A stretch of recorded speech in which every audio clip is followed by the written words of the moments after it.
raadiyoo sagalee walabummaa Oromiyaati. Raadiyoon sagalee walabummaa Oromiyaa akeeka qabsoo kan saba Oromoo bilisaaf biyya Oromoo walab sirna dimokiraasii faqaan bulu deebisanii gadi dhaabuuf godhamu deeggara. Akeeka qabsoo kana bal'isuufis hojjeta. Birmadummaan Oromoo dafqa dhiigaaf lafee ilmaan Oromoon dhugooma jedhee amana. Dhaggeeffattoota isaas wareegama qaalii kanaaf kakaasuuf carraaqa. Kun raadiyoo sagalee walabummaa Oromiyaati.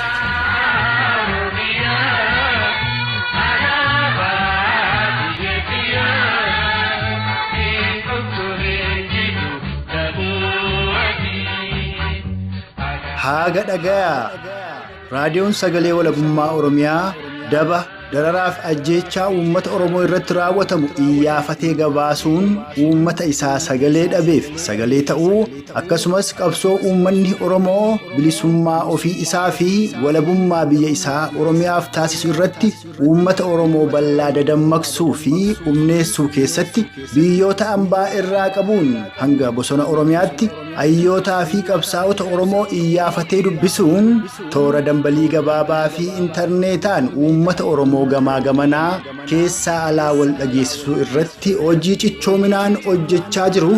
Amma immoo daran bal'isuun hagayya bultii tokko bara 2020 irraa qabuun tamsaasa isaa toora saatalaayitiin eegalee jiraachuu isaa aaga isiniif labsa.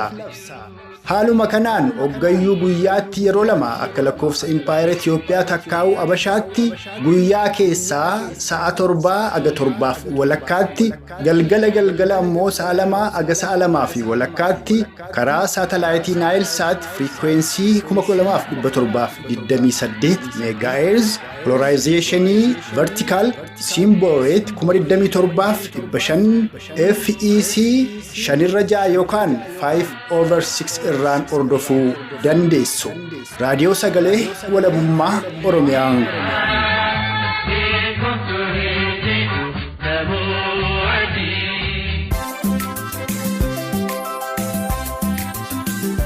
Fafayyaayuu hordoftootaaf dhaggeeffattoota raadiyoo sagalee walabummaa Oromiyaa jaallatamoo ashamaa kun sagantaa raadiyoo sagalee walabummaa Oromiyaa kamisa hagayya bultii 13 bara 2020ti. Saganticha isiniif dhiyeessuun kan isin faana turu Anaxiiqii Dhugaasaati.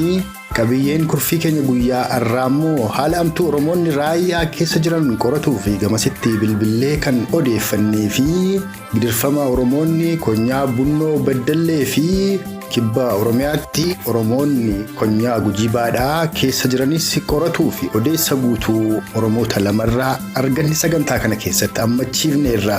Turtiin keessan haga xumura kurfii keenyaatti nu faana haa ta'uuf isa hawwataa. Sagantaa keenya kan ittiin saaqannu haala Oromoonni konyaa Gujii Baadhaa keessa jiran qoratuuf gamasitti bilbilee odeessa guutuu Oromticha tokkorraa arganneen ta'a. Itti dhiyaadha.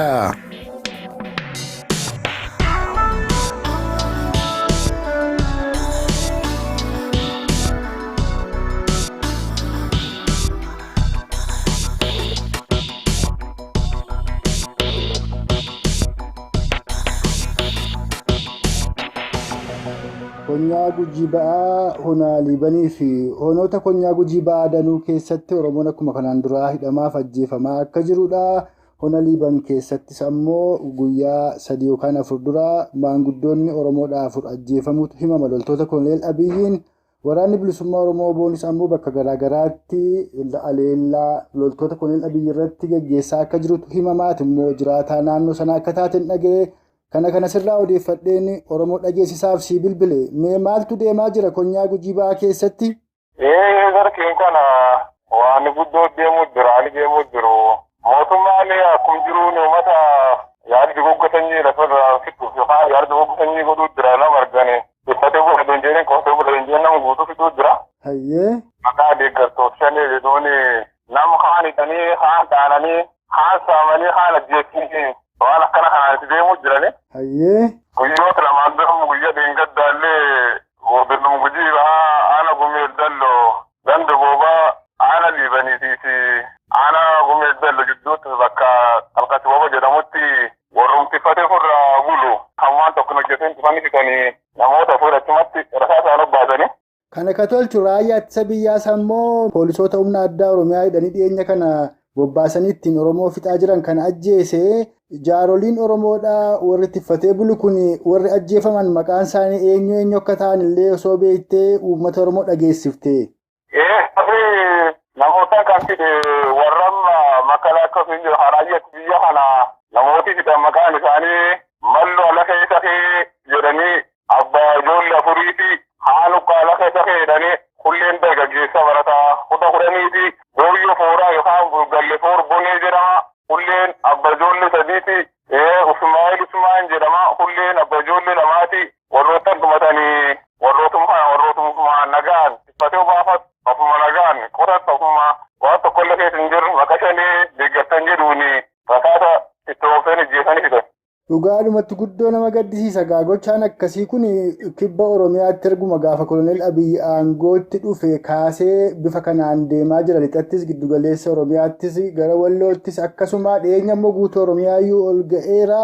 Waraanni bilisummaa Oromoo boon ammoo uummata Oromoo dandamachiisuudhaaf yeroo garaagaraatti tarkaanfii fudhataa jira. Uummatarraallee deebisaa jira jedhama. Dhiyeenya kana mee kanalleen waan irraa quba qabdu nuu himi tarkaanfiilee waraanni bilisummaa Oromoo fudhate jedhamu kun. Waraanni bilisummaa Oromoo naannoo keessa jira. Tarkaanfii adda fudhachuumas jira.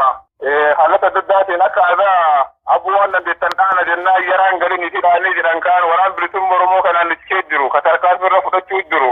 Bakka isaan deemanitti fura deemsuu jirutti irroorrisanii isaan itti hirrisanii uummata harka duwwaa uummata harka qullaa ta'uu akka hin qabne akkana kan nadheen ijoollee olla keessatti tumuu jiranii waraanichi ammoo waraana bilisummaa Oromoo bakka jiru tarkaanfii fudhachuu jira. Hin sodaatanii ammoo kanatti hin deemani garuu uummata gargaranii yeroo waraanni bilisummaa Oromoo tarkaanfii irra fudhatu isaan deebanii ammoo olla keessatti nadheenis ijoollee nama qawwee harka hin qabne harka qullaa hallatti adda addaatiin tarkaanfii irra fudhachuu jiranii ni jira waraanichi naannoo kee jiru aanaa kee jiru bakka jirutti. Ofirraa rukuduu jira fura deebisuu jira isaan ammoo gara warra deemuu hin jiran garuma uummatummaa qulqulluu homaa keessa hin jira hafumaan fatoo baafat hafuma nagaa qorat hanuma gargaranii fiduu jiran haan saamaa haan dhaanaa haan ajjeesaa haan ammoo doorsisaa jaarsa osoo hin jedhin jaarsa osoo hin jedhin xiqqaa guddaa osoo hin jedhin kallattii hundaan itti deemuu jiran uummata qulqulluu.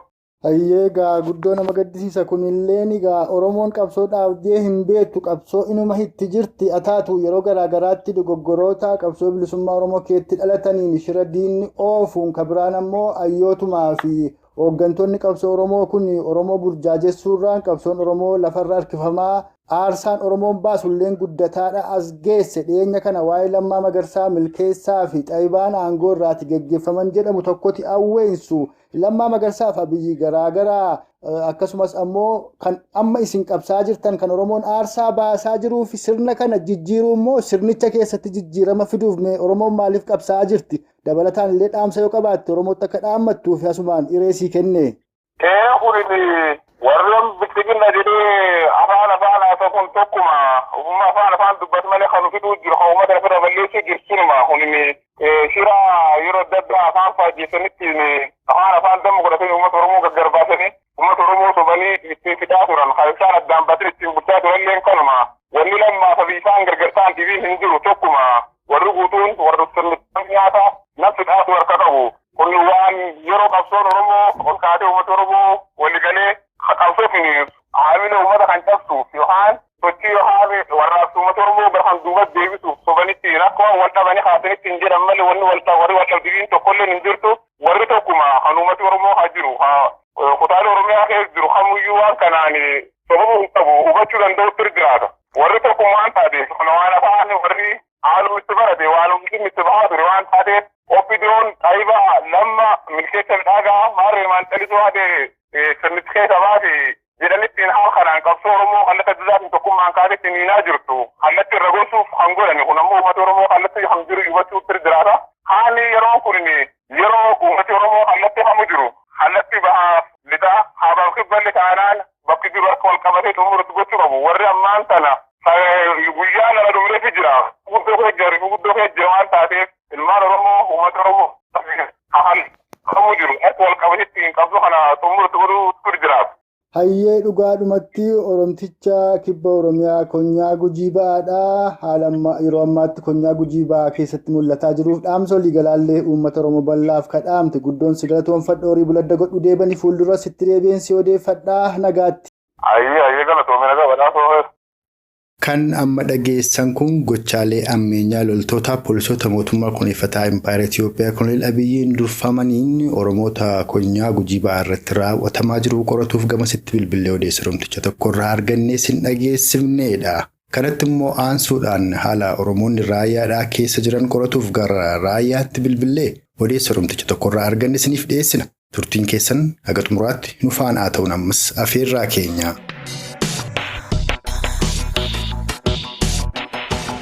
Egaa ati Oromoo raayyaa ta'uu keen dhaga'ee Oromoo raayyaa Oromiyaa irraa muranii qobaatti bara dheeraa fi gidirsaa jiranii gabrummaa hamtuu jala jirtanii Oromoon illee addaan muranii jiranii taatu qabsoo ammallee ittuma jirtuun dhaga'ee haaluma waliigalaa amma Oromoonni raayyaa keessa jiranii akka Oromoof ibsituufan sii bilbilee. Hayyaa bareedaadhaan ibsa. Oromoonni raayyaa kanneen akka nu illee wal fakkaatu kan akka Matakkal. Akkasittiree uummanni kun ammallee gidirfamaa jira. Diina walakkaa jirra nuti. Isaan keessa akka Walloo Kamiseetti illee rakkoo jira. Rakkoo adda addaa rakkoo guguddoo jalasiin Affaariitti kaasanii irra Amaaratti kaasanii diina walakkaa warra jirudha kunilleen. Saniin rakkoo adda addaa jira. Ammallee immoo namoota nagaan dalagatan namoota gaggaarii jedhamanii uummata biratti fudhatama qaban namoota akkasii immoo guuranii. Hidhaa jiranii har'uma kanallee kaleessallee guuruu jiranii. Amma gaanni kun raayyaati moo as gamana gara Walloo gara Kamiseeti? Inni guuramu kun ammoo gara Walloo Kamisee aanaa Arxummaa Caffaa kan jedhamu tokko jira. Aanaa Arxummaa Caffaarraa illee namoota hedduu guuranii namoota nagaan dalagatan namoota akkasii guuranii isin shaneedha maqaa adda addaa irratti moggaasanii akkasumas ammoo Dawwee Harawarraa illee akkuma kana wal qabsiisaniituma. Biyya kana keessatti waan takkaan ilma namarratti raawwatamneetu irratti raawwatamaa jira. Hayyee. Kanaan wal qabsiisee waan si ajaa'ibu nama tokko oduu namoota qabanii deemanii itti dhufanii nama sanillee sijaaraa gaafatanii jettaa wanni hedduun ajaa'ibe waan kana.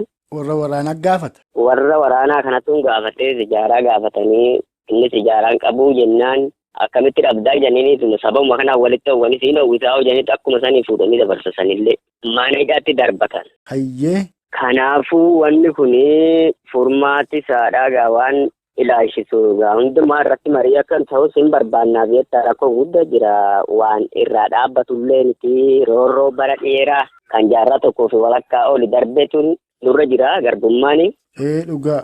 Kan sancaalutu ammoo amma argamee mul'ataa jira ammoo kan isa sancaalu akka afaan Oromootillee dubbanne waan goggodhamaa jiru jira biyya kana keessatti.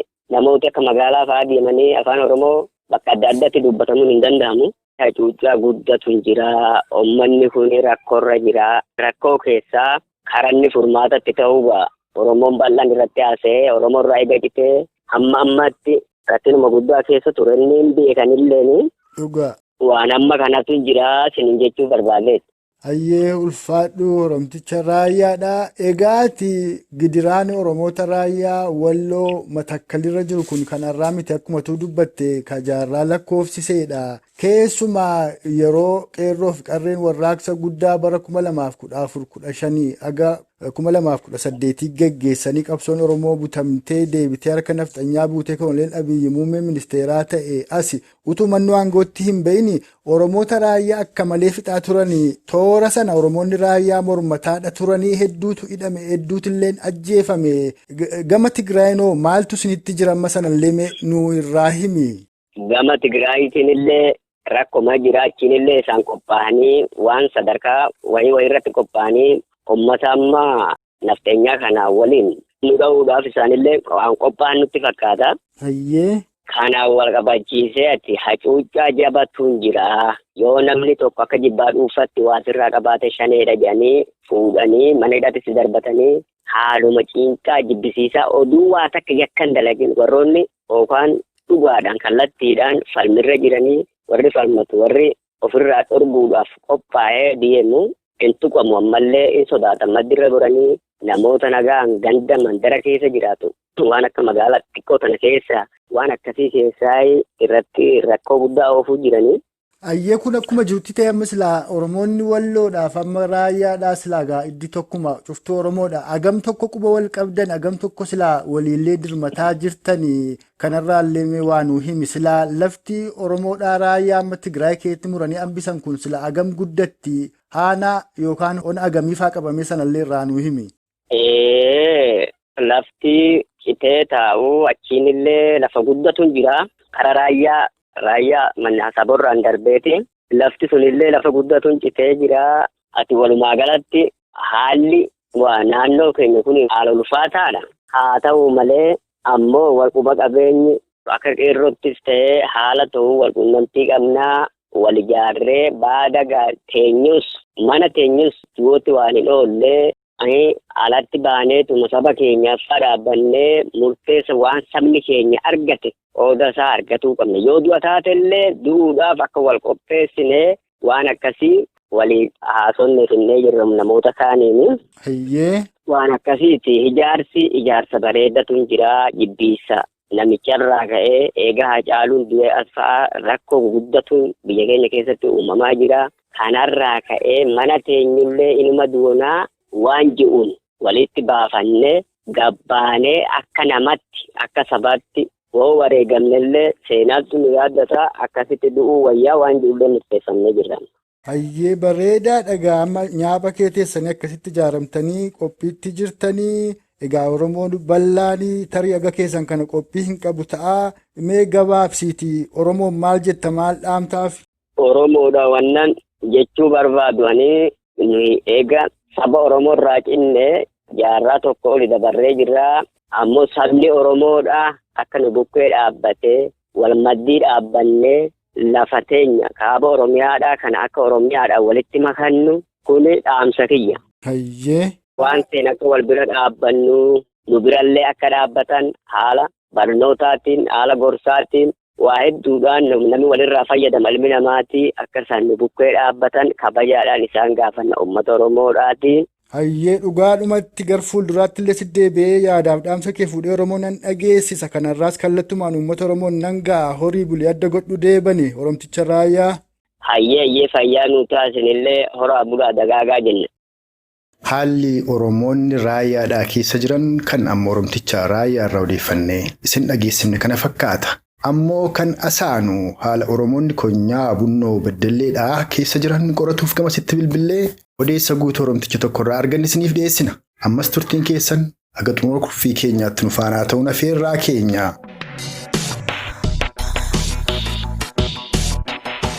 Egaa gara godinaa Iluu Abbaa Boorrii bunnoo beddellee haala hamaatu jira jedhama. Keessumaa Iluu Abbaa Boorrii arras kaleessa dheengadda kana akka malee Oromoota hidhaa akka jiran namni du'ellee akka jiru lollillee akka jirutu himama. Kanan isinirraa odeeffadhee Oromoo dhageessisaaf sinii bilbilan Tiikii Dhugaasaati raadiyoo sagalee walabummaa Oromiyaa irraan sinii bilbilaa. Mee maal keessa jiru Oromoonni gamasii isa kana uummata Oromoof ibsaa? Haalli keessa jiran godina bunnoo beddellee aanaa Booranaa keessatti dargaggoo Abdullaziz Muhammad naaqaruu keessatti asaasan ajjeesaniiru. Yoomigaa kuni? Gaafa bal'oo jechuudha. Gaafa wiixataa? Gaafa wiixataa. Tole. Achuma keessammoo maraataa qalbiin qabne kanatti keessa jiraatu maqaan isaa Jamaal kan jedhamu tokko isa tuqasaatu waan ajjeesanii. Achumatti? Aanaa Booranaa keessatti ganda naaqaruu keessatti. Kan ajjeechaa kana raawwatu poolisoota humna addaa jedhan sana moo raayyaa ittisa biyyaa Koloneel Abiyyi amma? Poolisoota humna addaa jedhamanidha. Hayyee itti nuufu fayyee kan hafeessi. Guyyaa lamaan dura bunnoo beddellee magaalaa beddellee ganda xixiqqaa keessatti dargaggoo Addisuu Kaffaaloo jedhamu galgala rasaasii tokko rasaasaan dhimmi nageenyaa Hamzaa Abduu jedhamu dhufeeni kanarraa darbee uummati dallansuudhaan mana isaa Hamzaa Abduu kun maaliin rukutaa rasaasumaan rukutaa dargaggoo kana? Urbaana hojiidhaa galaa rasaasaan dha'eera. Maal goote jedheeti kan inni dha'u? Mucaan kun qomoon isaa Amaarayyuuti kan adda bilisummaa Oromoo kan labdaa kadhatuudha. Egaa erga inni sana rukutee booda maaltu ta'ee dargaggoon kunoo lubbuun afeeraa kanallee nu ibsi?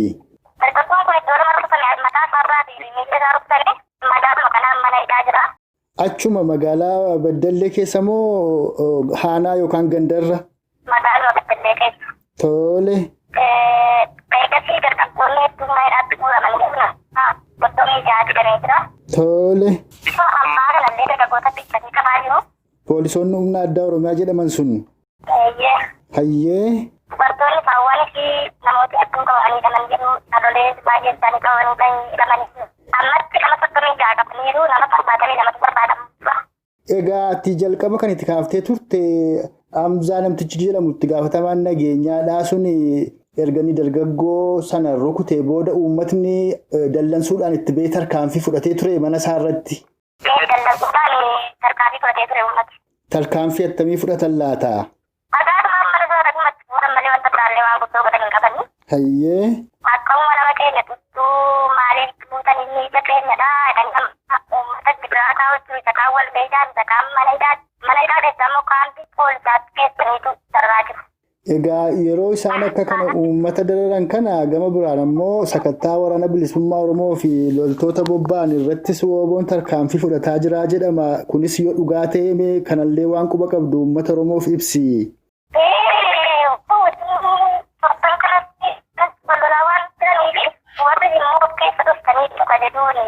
Uummata xixiqqaa jiru namooti hidhamanii jiran maqaa isaanii kennuu hin danda'amma amtee natti. Hayyee natti himee warra maqaadhaan beektu ganda kam yookaan magaalaa kamirraa akka isaan hidhaman illee. Magaalaa Baddallee ganda namoota hidhaman Paastar Baaddalee Dhaabii Beerimaas. Tole. Baabbii Baaddalee Abbaatiin Macha. Hayyee. Matolaqaa Neggasee. Matolaqaa Neggasee. Matolaqaa Neggasee qabattanii. Eeyyee. Mucaan maqaanii Qalbii Neggasee. Tole. Ilma Raggaasaa. Baaricha Kottaadoo. Magarsaa Baay'ee. Ispaan Bigaa. Hayyee. Lataa Birbuu. Raawwan Darajjee. Cubboo Xixiqqoo. Hayyee. Awwaal keessaa immoo maqaanii Baadajoo. Qorbaatii Dhaabuu jedhamu yookaan Dhaabachiidhaan maqaan isaanii beeku. Hayyee. Ammoo nama guddaadhaa Ajjee. Egaa namootni hidhamanii jiran kun hedduudha. Maqaa isaanii ammatti kaafnee fixuu hin dandeenyu. Haa ta'uuti haala amma amtuu Oromoof Oromiyaa mudataa jiru gama Bunnoo Baddallee fi Iluu Abbaaboor jiru guutuudhuma Oromiyaa keessatti dhalataa jiru kanatti furmaata godhuu fi maaltu falaa jetta yookaan akka waliigalaatti maal dhaamta Oromoofi? Oromoo wanti dhaamu falli jiru tokko WBO jabeessuudha. Tokko ta'anii immoo mormachuudha. Kana malee wanti nu baatu wanti nu alagaarraa eegale tokkollee jira. Gaaruma gaa hordoftootaaf dhaggeeffattoota keenya jaallatamu sagantaa keenya guyyaa har'aatiin jalqaba irratti haala amtuu yeroo ammaatti Oromoonni konyaa Gujii baadhaa keessa jiran qoratuuf gamasitti bilbilee odeessa guutuu Oromticha tokkorraa arganneef haala Oromoonni raayyaa keessa jiran irrattis yaada Oromticha raayyaa tokkorraa argannee isiniif dhiyeessinetti dabalataan maayessa kanarratti ammoo haala Oromoonni konyaa Bunnoo Baddalleedhaa keessa jiran Oromticha tokko bilbilee odeessa guutuu sarraa argannis isin dhageessisaa armaan baaneerra. Isin dhaggeeffattoonni keenyas turtii qaataayilaa ammaatti nu faana qabaattaniif horaa bulaa jechaa sagantaa keenya har'aa armarratti obbaafneerra. Haga sagantaa keenya yeroo biroo walitti deebinutti huumaan nama borii nu tolchinna.